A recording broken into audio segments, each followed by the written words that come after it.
아시다시피 성경은 구약 39권, 신약 27권입니다. 근데 많은 부분이 예언서입니다. 구약의 17권이 예언서고요. 또 신약의 한 권 예언서입니다. 그리고 성경을 두 부분으로 나눈다면 앞으로 오실 예수님, 바로 구약에서 말씀하시는, 그리고 앞으로 다시 오실 예수님, 예수님의 초림과 재림에 대해서 이 성경에서는 굉장히 자주 다양하게 하나님의 영감을 받은 성경의 저자들을 통해서 말씀을 통해서 하고 있습니다.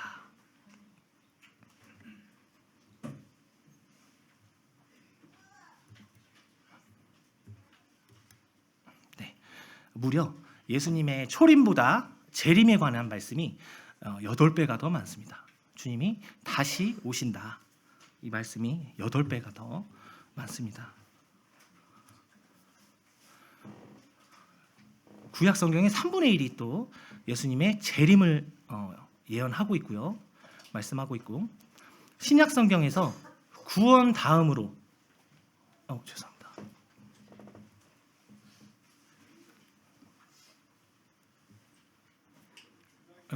네, 잠시만요.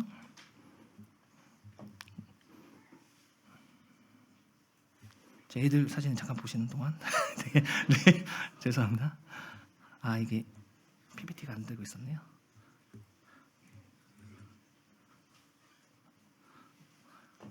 네, 구약 39권, 27권에서 예언서가 구약에서 17권, 그리고 신약에서 1권, 또 오신 예수님을 중심으로 앞으로 오실 예수님에 대해서, 다시 오실 예수님에 대해서, 초림과 재림에 대해서 얘기하고 있고, 예수님의 초림보다 예수님의 재림에 관한 말씀이 8배가 더 많습니다. 구약 성경의 3분의 1이 예수님의 재림을 말씀하고 있습니다. 그리고 신약 성경에서는 구원 다음으로 많이 언급되는 주제가 바로 예수님의 재림입니다. 신약 성경에서는 318번 구체적으로 이 재림에 대해서 언급하고 계시고요. 신약 성경 260장에 평균 1.2회가 예수님의 재림을 언급하고 있습니다. 요한계시록, 신약의 예언서이자 가장 마지막에 위치한 요한계시록에 보면 심지어 마지막에 이렇게 마무리가 됩니다. 이것들을 증언하신 이가 이르시되 내가 진실로 진실로 속히 오리라 하시거늘 아멘. 주 예수여 오시옵소서. 주 예수의 은혜가 모든 자들에게 있을지어다. 아멘.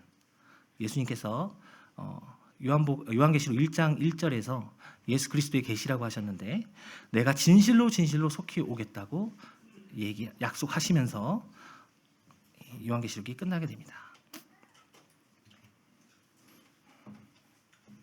네, 예수님께서 이 땅에 계셨을 때 공생애 동안에 또 무리에게 이르시되 너희가 구름이 서쪽에서 이는 것을 보면 곧 말하기를 소나기가 오리라 하나니 과연 그러하고 남풍이 부는 것을 보면 말하기를 심히 더우리라 하나니 과연 그러하니라. 외식하는 자여 너희가 천지의 기상은 분간할 줄 알면서 어찌 이 시대는 분간하지 못하느냐. 수백 년을 기다리는 끝에 예수님께서, 메시아께서 오셨는데 정작 이 바리새인들, 사두개인들, 유대 지도자들은 예수님을 알아보지 못했습니다. 메시아이신 분을. 이들이 얼마나 성경에 무지했는지 예수님께서 꾸짖고 계시는 말씀이 되겠습니다. 이것을 오늘날을 살아가는 우리 성도들에게 대입해 보면 우리가 예수님의 재림에 대해서 관심이 없고 그거에 대해서 제대로 분별하지 못하고 있다면 역시 주님이 다시 오실 때, 공중 강림하실 때 외식하는 자였다고 이렇게 말을 들을 수도 있다는 생각이 되었습니다. 예수님께서 사복음서에서 직접 말씀하신 것만도 내가 다시 오겠다고 제자들에게, 유대인들에게 말씀하신 것도 20회가 됩니다.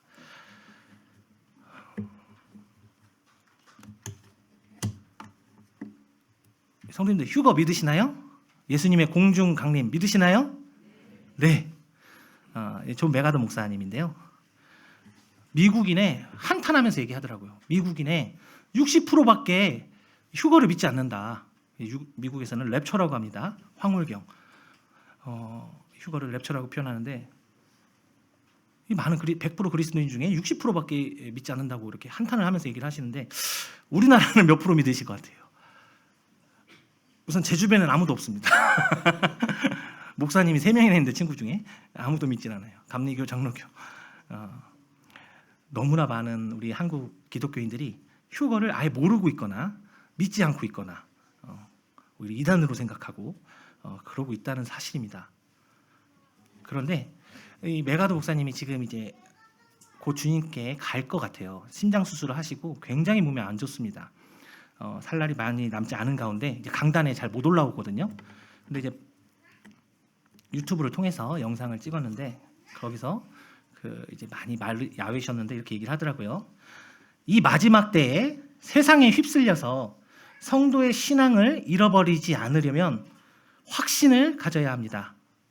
먼저 하나님에 대해서, 그리고 우리 주 예수 그리스도에 대해서, 그리고 성령 하나님에 대해서, 그리고 휴거에 대해서, 재림에 대해서, 부활에 대해서, 천국에 대해서 확신을 가져야만 이 말세 중에 이 말세 지마를 힘있게 살아갈 수 있다고 열변을 토하시더라고요. 영원한 우리의 소망이신 예수 그리스도를 참 기대하고 그분의 재림에 대해서 얼마나 소망하는지에 따라서 그 성도의 삶이 좌우된다. 그리고 주님이 오신 이후에, 휴거된 이후에 그리스도인의 심판대에서 우리의 상금이 달라질 것이다라고 분명하게 얘기를 하시더라고요. 참 그 말씀을 보면서 많이 참 도전이 되었고요. 그래서 오늘 주제로 이 부분에 대해서 가장 잘 얘기하고 있는 말씀인 데살로니가 전서에 대해서 성도님들과 함께 나누기를 원합니다.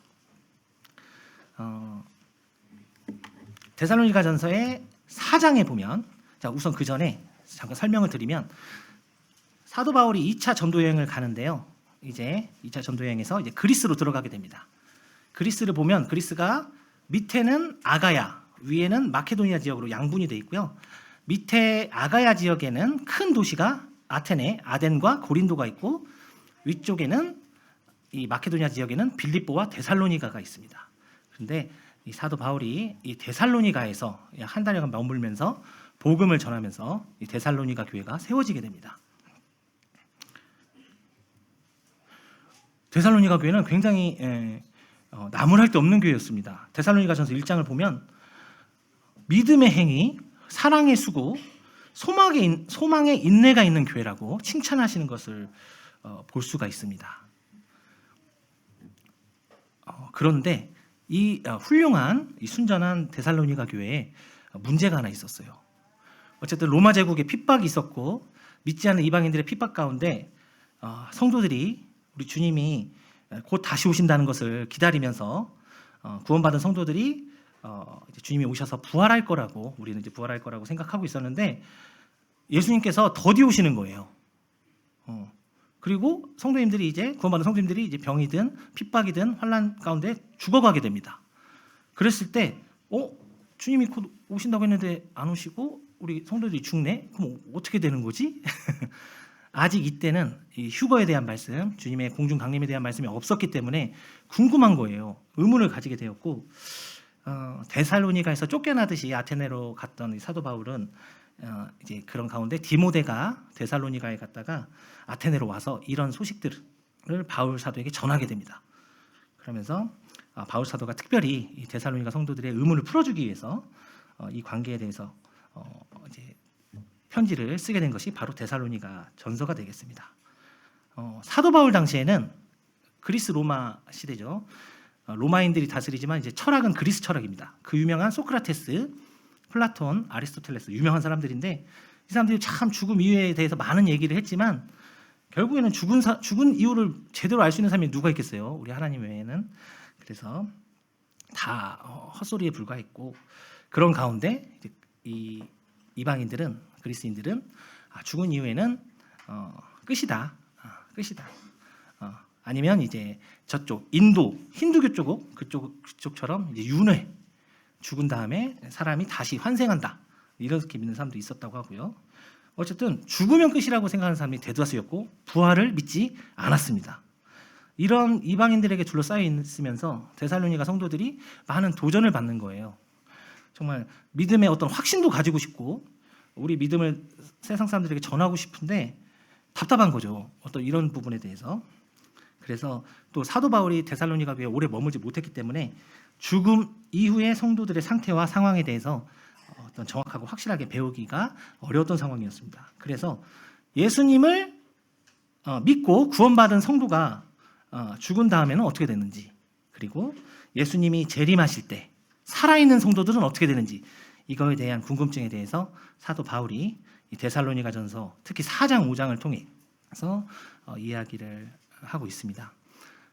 이 부분에 대해서 확실하게 알고 우리가 확신 가운데 거할 때 힘 있는 참 이 마지막 때를 살아가는 힘 있는 성도의 모습을, 신앙을 살아갈 수 있을 거라 생각이 됩니다. 그래서 나누기를 원합니다. 형제들아, 자는 자들에 관하여는 너희가 알지 못함을 우리가 원하지 아니하노니 이는 소망 없는 다른 이와 같이 슬퍼하지 않게 하려 함이라. 먼저 사도 바울은 죽은 이후에는 끝이라고 생각하는 이방인들과 다르게 우리에게는 소망이 있다고 이렇게 분명히 밝히고 있습니다. 13절에서요. 그래서 슬퍼하지 않게 이 부분을 얘기하겠다, 전하겠다라고 얘기를 합니다. 14절, 우리가 예수께서 죽으셨다가 다시 살아나심을 믿을진대 이와 같이 예수 안에서 자는 자들도 하나님이 그와 함께 데리고 오시리라. 지금은 우리 성도님들이 다 성경을 보셨기 때문에 아시지만 이 당시에는 이제 데살로니가 성도들은 잘 몰랐죠.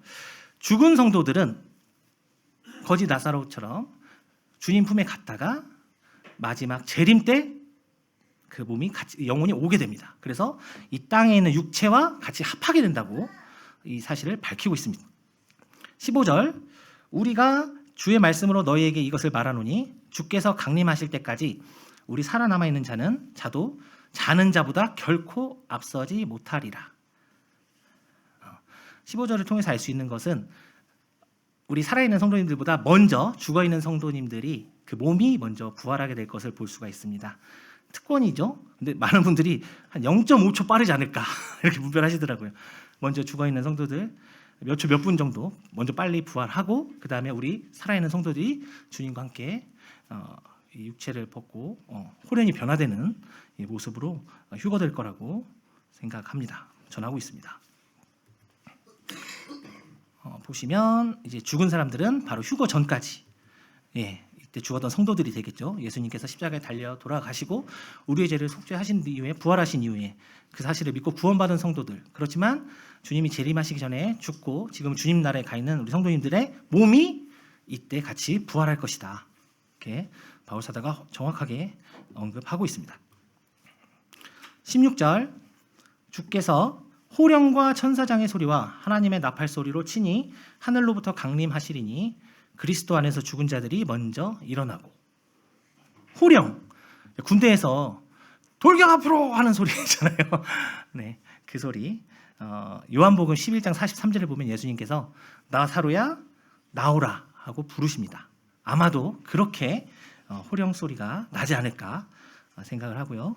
또 천사장의 소리, 그 호령과 더불어서 이 천사장들도 다니엘서 10장 13절에 보면은 미카엘 천사장 말고도 다른 천사장들이 있다고 나오는데 이 천사장들도 그 호령에 화답하면서 같이 소리 낼 것이라고 얘기하고 있고, 또 하나님의 나팔 소리가 날 것이다. 이 부분은 요한계시록에서 나오는 그 일곱 나팔, 천사들의 일곱 나팔과는 다르다고 얘기를 분별을 하고 있습니다. 하나님의 나팔 소리가 나고 이후에 우리가 공중강림에 참여하게 될 것이다. 여기 16절에서도 보듯이 죽은 성도들의 몸이 먼저 일어날 것이다. 이렇게 언급을 하고 있습니다. 그리고 17절은 다 같이 한번 읽어보겠습니다. 시작. 그 후에 우리 살아남은 자들도 그들과 함께 구름 속으로 끌어올려 공중에서 주를 영접하게 하시리니 그리하여 우리가 항상 주와 함께 있으리라. 믿으십니까? 성도님들? 아멘입니다. 아멘. 그리고 이 사실로 18절에서 서로 위로하라고, 이 마지막 때를 살아가는 성도들끼리 우리 하나님께서, 우리 예수님께서 우리 살아있는 성도들을 데리러 오신다. 이렇게 분명하게 말씀하고 있습니다. 부활과 공중 강림을 우리는 아마도 우리가 살아있는 동안에 곧 경험할 것으로 믿습니다. 그때와 시기는 우리 하나님만 아시겠죠. 네, 다음 5장입니다. 4장 내용이었고요. 자, 5장으로 가면서 갑자기 분위기가 반전이 됩니다. 1절에 형제들아 때와 시기에 관하여는 너에게 쓸 것이 없음은, 이제 한글 성경에는 이게 없는데 이제 NIV 영어 성경에 보면은 벗이 들어갑니다. 그러나라고 이렇게 시작하면서 어떤 분위기가 어떤 복된 소식, 휴거에 대해서 뭔가 복된 소식을 전하다가 갑자기 그 반대되는 소식으로 가는 듯한 벗이라는 영어 단어가 들어가고요. 자, 그러면서 2절에 주의 날이 밤에 도둑같이 이를 줄을 너희 자신이 자세히 알기 때문이라. 이 주의 날이라고 하는 굉장히 중요한 이 부분이 말씀이 나오게 됩니다. 이 주의 날은 이사야 선지자 이사야서에서부터 말라기까지 그 언급되는 내용을 한마디로 언급한다면 주의 날이 임하는 것입니다. 굉장히 중요한 어떤 의미이고요. 이사야 이후 대언서들이 가장 큰 초점이 바로 이 땅에 이 주의 날이 임한다고 하는 것입니다. 그것을 이 대언서들에서, 구약의 대언서들에서 예언하고 있고 말씀하고 있습니다. 그리고 한 가지 확실한 것은 이 주의 날이 이스라엘과 관련이 되어 있습니다. 3절에 보면 그들이 평안하다 안전하다 할 그때에 임신한 여자에게 해산의 고통이 이름과 같이 멸망이 갑자기 그들에게 이르리니 결코 피하지 못하리라. 이 주의 날이 이사야서에도 등장하고 많은 대언서들에 등장합니다. 이사야서 13장 6절에서 8절입니다. 너희는 애곡할지어다. 여호와의 날이 가까웠으니 전능자에게서 멸망이 임할 것이미로다. NIV에 보면, 영어 성경에 보면 Day of the Lord라고 단어는 똑같습니다. 그런데 우리 성경에, 한글 성경에는 주의 날이 이사야서에서는 여호와의 날로 번역이 되어 있고요. 7절 그러므로 모든 손에 힘이 풀리고 각 사람의 마음이 녹을 것이라. 그들이 놀라며 괴로움과 슬픔에 사로잡혀 해산이 임박한 여자같이 고통하며 서로 보고 놀라며 얼굴이 불꽃 같으리로다.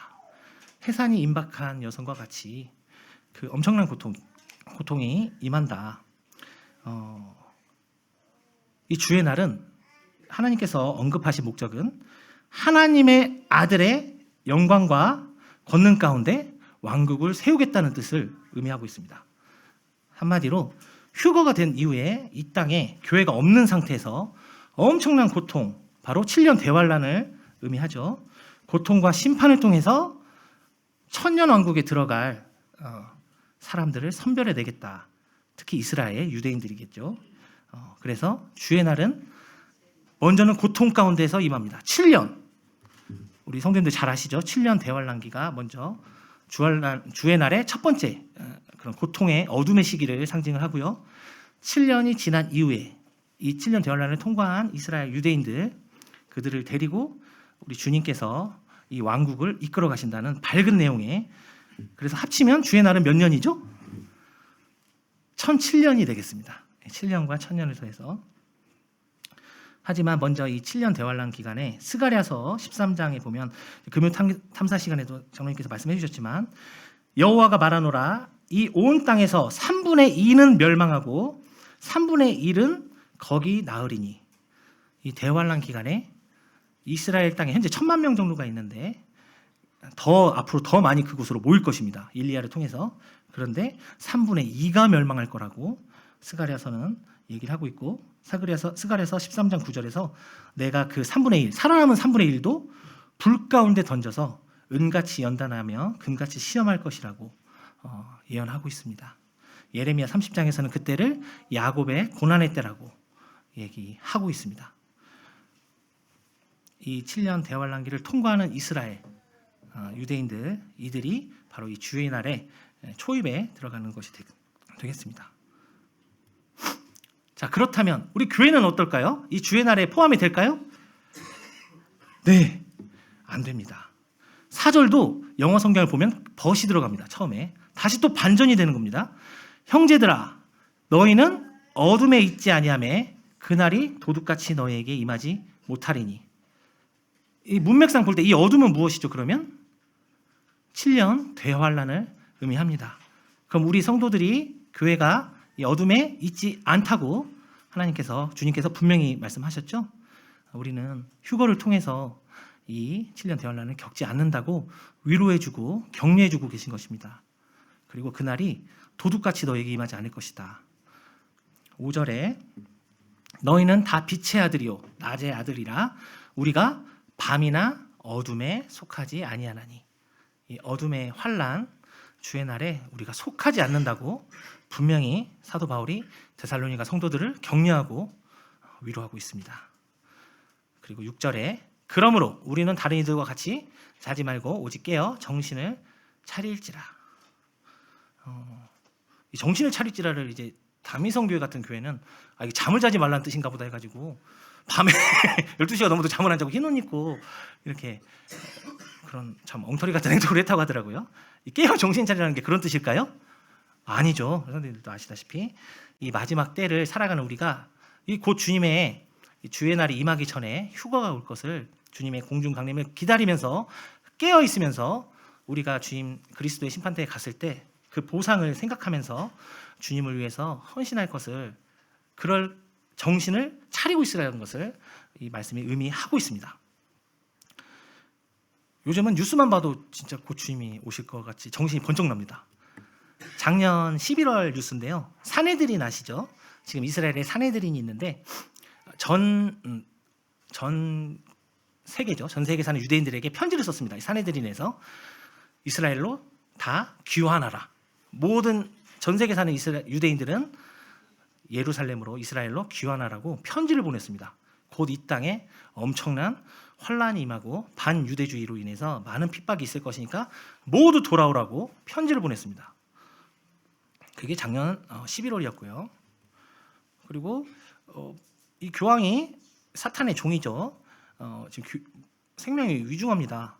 올해를 못 버틸 거라고 다들 얘기를 하는데 전문가들이 아시다시피 이 교황은 마지막 교황이라고 얘기가 되고 있죠.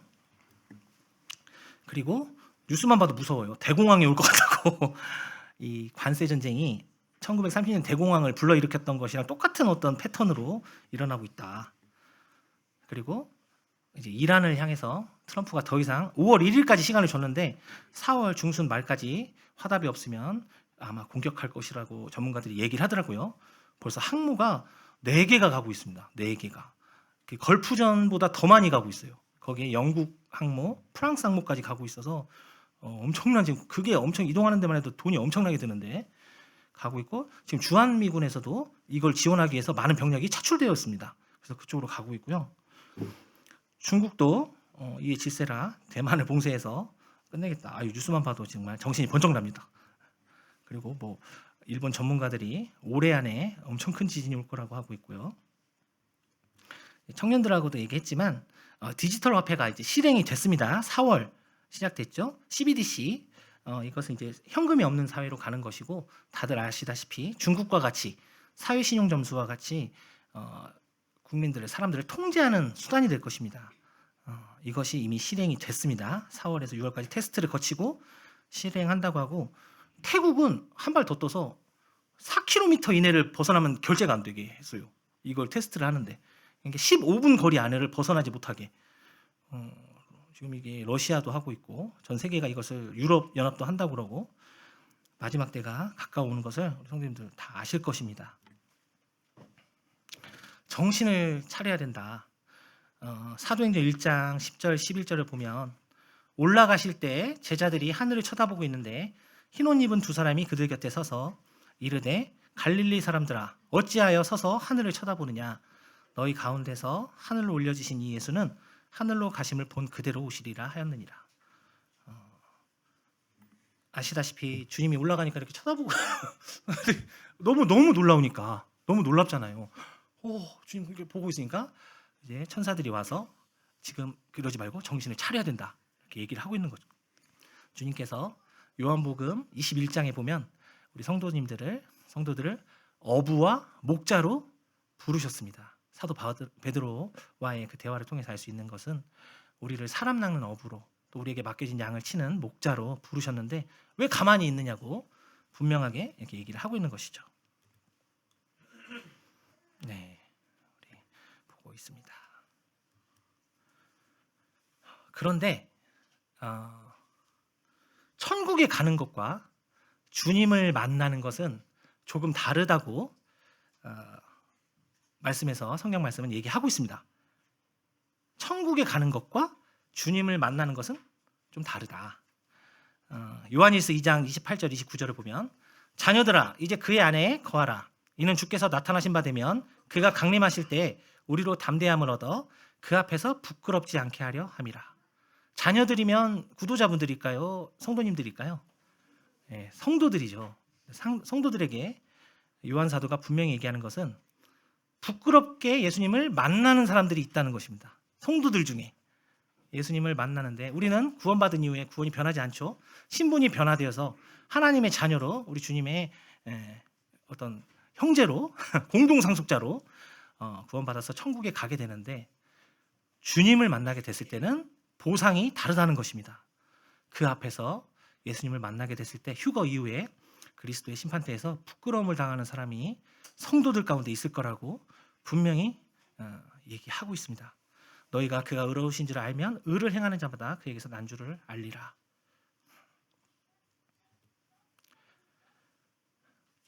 데살로니가 5장 전서 5장 7절 9절 더 이어서 보겠습니다. 자는 자들은 밤에 자고 취하는 자들은 밤에 취하되 우리는 낮에 속하였으니 정신을 차리고 계속해서 정신을 차리라고 깨어 있으라고 말씀하십니다. 믿음과 사랑에 호심경을 붙이고 구원의 소망에 투구를 쓰자. 믿음, 소망, 사랑이 다 나오죠. 여기서 호심경은 다 아시다시피 무엇이죠? 선생님들? 호심경. 네, 흉갑, 네, 가슴. 네, 믿음, 소망, 사랑이 있고요. 우리가 이 땅을 살면서 참 성도지만 쾌락이나 욕심에 빠져서 나태한 삶을 사는 경우가 있죠.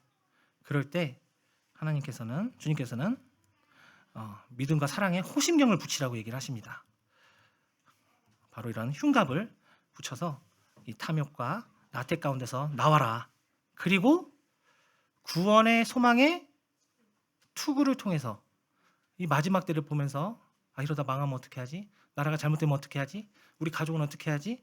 정말 많은 사람들이 불안해하고 있고 그 영향을 우리 성도님들도 저도 받고 있는데 이거에 대해서 구원의 소망의 투구로 이것을 벗어나라고 말씀을 통해서 격려하고 계십니다.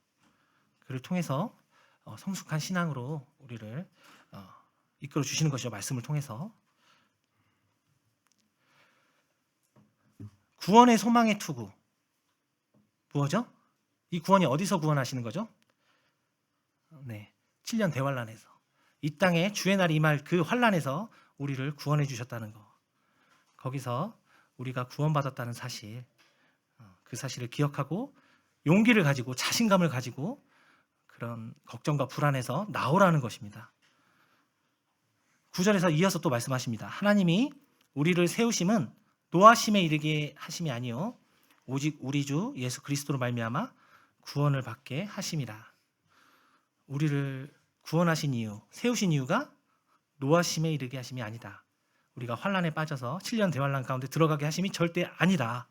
그리고 오직 우리 주 예수 그리스도로 말미암아서 그 가운데서 휴거를 통해서 주님의 공중강림에 참여함으로 구원받게 될 것이라고 계속해서 데살로니가 성도들을 격려하고 위로하고 있습니다.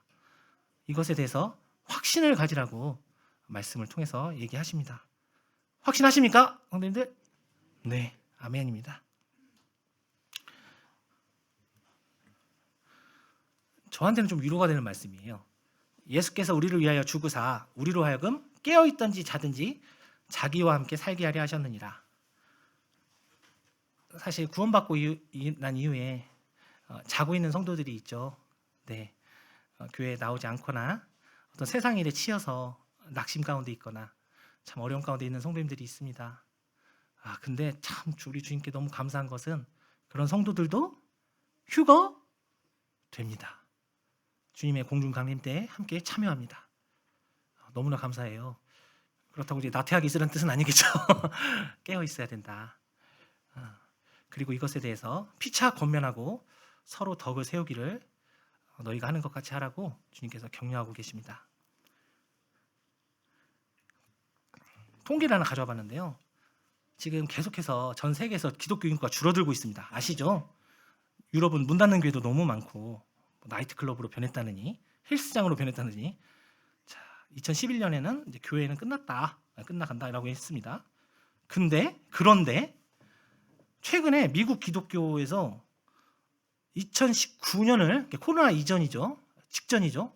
기점으로 기독교인들이 늘어나고 있습니다. 오히려 미국은 하락세가 끝나고 올라가고 있어요. 상승하고 있습니다. 19년 특히 코로나를 이제 기점으로 해서 자신이 기독교인이라고 밝히는 비율이 늘어나고 있습니다. 그리고 자신이 무종교가 아니다, 나는 무신론자가 아니다, 종교가 있다고 밝힌 사람도 대부분이 근데 여기 기독교 계열입니다. 이분들이 늘어나고 있습니다. 왜 미국이 왜 이러죠? 그리고 놀랍게도 00년생 손 한번 들어주십시오. 이제 대학교 1학년, 2학년이실 건데, 네, 종교적 믿음이 강합니다. 우리가 알기로 반대인데 지금 어떤 이런 스마트폰이나 세상 문화에 휩쓸려서 믿음이 약해지고 있다고 하는데 미국은 안 그래요. 오히려 믿음이 30대, 40대보다 강해지고 있습니다. 90년대생은 45%인데 나는 기독교인이라고 정확하게 밝힌 사람이 51%나 돼요.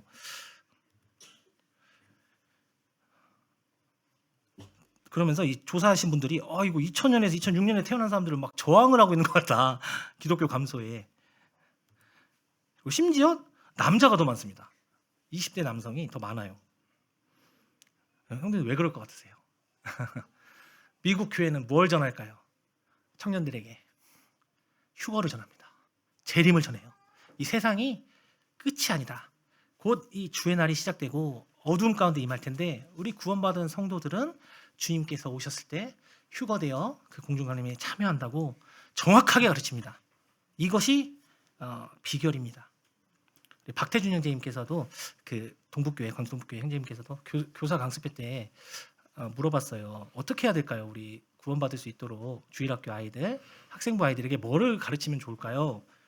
휴거를 가르치라고 하시더라고요. 정신이 번쩍 들게, 정신을 차리게 만든대요. 주님이 곧 오신다는 거. 이 코로나를 겪으면서 많은 미국의 젊은이들이 이거 세상이 곧 끝나겠구나 느끼는 가운데 교회에서는 그것에 대해서 정확하게 가르치는 겁니다. 주님이 오신다. 예수 그리스도께서 우리를 구원하셨고 그 구원받은 성도들을 데리러 오신다고 정확히 가르치는 것이 이것에 도움이 되었다고, 많은 이유가 있겠지만 큰 원인이 되었다고 분별을 하고 있습니다. 네, 영상 하나 보겠습니다. 2003년에 코로나 시기가 이제 끝나갈 때쯤에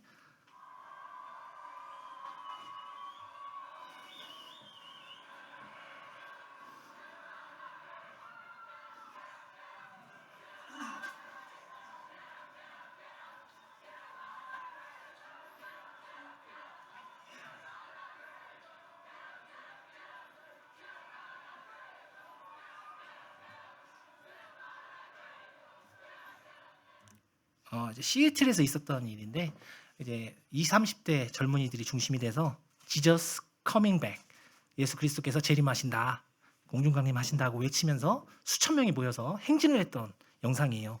지저스 마치라고 불리는데 시애틀만 한 게 아니고 조지아주에서도 하고 많은 미국의 젊은이들이 깨어 있습니다. 뭐 틱톡이나 뭐 유튜브를 보면은 이 사람들이 많이 자신들의 구원 간증을 나누고 나는 주님의 재림을 기다린다는 영상이 엄청 많아요. 아마 이런 것들을 서로 공유하는 것 같고 참 놀랍게도 젊은 사람들이 많아요. 청년들이.